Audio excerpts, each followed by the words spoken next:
know what you're saying. You're making this up because it says at the top, full release of all claims. Does that mean anything to you? All claims? You know what you're doing again? You're playing the Sgt. Pepper's Lonely Hearts Club Band album backwards, just like you did in your motion to dismiss. You start playing with words. You're playing with words so that you can make things to be the way that you want them to be. But don't try to play the album backwards here. Let's just listen to the album the way it was meant to be played, instead of characterizing things so that they can fit the agenda that you're seeking to advance. It's not going to work. And it defines released parties as Nesbalella, Ryan Braun, and Creative Artists Agency, LLC. Did I read that right? I'm just reading it. That's what it says. I don't know. Did you read it right? 3 of Exhibit 4, which says, quote, the intent of this release, waiver, and discharge is to fully and finally resolve all possible claims against the released possible parties. Claims. Well, maybe it's impossible that there's no possible claim against Bolello for negligence. Huh? Now you interrupted me, so you'll have your chance. I only ask the questions, I don't answer them. Right. So what does implied authority mean to you? It's not, that's a legal, you're asking for a legal conclusion. I'm objecting. I'm asking you for what you meant in paragraph 19 of the complaint. I'm objecting to the question. Don't ask me what the lawyer, treat me like another person. There's Ralph Sasson the lawyer, there's Ralph Sasson the witness. Don't ask me what my lawyer drafted, okay? I don't know what my lawyer is talking about, man. You then, just earlier in one of your last answers, you used the term apparent authority. What does apparent authority mean to you? Don't ask me the questions you would ask the lawyer. Did Nesbalalo have actual authority from CAA to sign the Exhibit A to the complaint, Exhibit 4 Once again, I'm going to... You cannot talk over me. So stop it. Steve, come on. Take it easy, man. You're getting really angry at me for no reason. No, you are not following the rules. So now I will ask my question, you will wait, and then you will answer. I'm sorry, but don't get angry at me, okay? I have a problem with you asking me whatever you want. I will answer it if it's prudent for me to answer. But here's the deal. You keep asking me if I think they have apparent authority. Well, I think the fact that the lawsuit speaks for itself. You like to use that in your answers. Well, I think the lawsuit speaks for itself when it comes to my opinion on whether or not Mr. Bolello had that authority. Did Mr. Bolello have implied authority to sign the Exhibit 4, Exhibit A, full release of all claims that you drafted? I'm gonna once again say that all of these questions related to authority... I meant implied authority of CAA. Go ahead. I'm gonna once again say that I don't have to answer. I'm objecting on the grounds that it calls for a legal conclusion. We can go all day with this. If you're not gonna get me to answer a question that I don't have to answer. All right, so what was the gravamen of the call? Tell me more about it. All right, so I don't remember exactly the words he kept using, but he kept like trying to butter me up, like, look, you're a smart guy, you know, and I got to the point where I'm like, hey, how many fucking times are you gonna tell me I'm smart, okay? I don't need you to tell me I'm smart, all right? It's not gonna, it doesn't stop me from being pissed off about this, okay? And at one point he says to me like, look, this is not good, okay? Because CAA doesn't know about this contract, and I never even had the authority to sign CAA on CAA's behalf. And then I said to him, what the... Wait, he says that in the phone call? Yeah, man. Okay. And... what do you think we're here for, Steve? I don't know. Okay.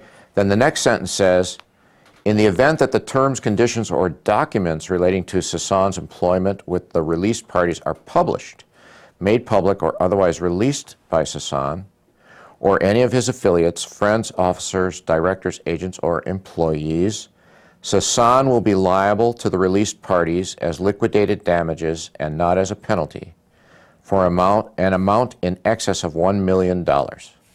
Close quote. You see that sentence? Uh-huh. You drafted it, right? Correct. Did anybody ask you for that? It doesn't matter whether someone asked me for it or not. The parties to this contract agreed to it by signing it. I'm not saying CAA is bound by the release, and I'm not saying CAA agreed to those being $1 million. If you want to fight out what the value of those documents are, that's a jury question, Mr. Kravitz. But how could CAA be responsible, even if you were right that this value of $1 million, that whatever you did is worth $1 million? How could CAA be responsible for it? Because you say CAA wasn't a party to this agreement. So how are they responsible for it? Because the fraudulent actions committed by their employee. Except that that's not in the case anymore. Why so how, under what's in the case, is CAA responsible for whatever it is you wrote here? What do you mean that's not? Well, you're asking me legal, again, you're asking me. Well, the judge dismissed your negligent supervision claim. So CAA is not responsible. Well, they're responsible under the fraud, aren't they? How are they responsible under the fraud? Because they... How did they commit fraud? They didn't even know. It doesn't matter whether they committed fraud. Under your theory, they didn't even know. It's under the theory of respondent superior, under vicarious liability. Why are you engaging me in legal arguments? You've already lost that argument. The judge already ruled that your argument about the course and scope of employment that means that he was doing the right thing and there's no vicarious liability. He's already ruled that your argument is wrong, and I'm right. Okay. Okay? So now the judge is As a matter of law, you lost that argument. As a matter. What are the sources of damages that you have against Bolello and or CAA? What is it exactly? Is it just the documents that you couldn't sell, or is it something else? It's not about the documents that I couldn't sell. It's about the fact that I destroyed documents that were worth $1 million under fraudulent. They induced me to destroy those under fraudulent pretenses, fraudulent misrepresentation. I mean, this is Mr. Kravitz, you know it as well as I do that this is textbook fraud. What's happened here? Whether you believe the damages to be the paper, the value of the damages of the paper those documents were printed on, or $1 million, it doesn't matter. It's up for a jury to decide. And there's punitive damages involved as well. They told you they found a document with Bosch that had RLS initials at the bottom? Right, and other writing that they recognized other documents. So your knowledge that Bosch had your workup comes from Major League Baseball's obtaining such a document. Maybe that document, right? They did obtain that document, okay. Apparently. Okay. Or some of them. Okay.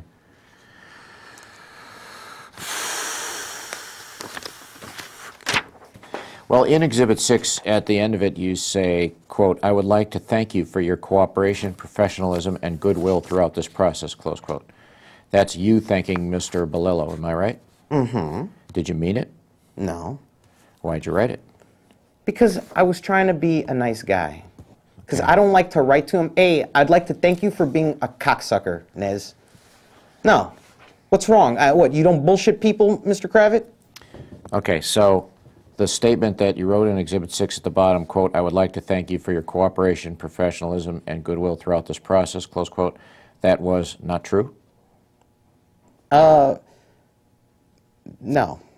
Okay. It's not true. Let me refer you back to Exhibit 5, the email you sent 40 minutes earlier, and it says in there at the bottom of paragraph 3, Exhibit 5, quote, "Because I intend to serve as an officer of the court in the future, I shall not misstate or misrepresent the facts in my dealings with others, let alone with the courts," close quote. You agree, do you not, that 40 minutes later in Exhibit 6 you did exactly that by your own admission today?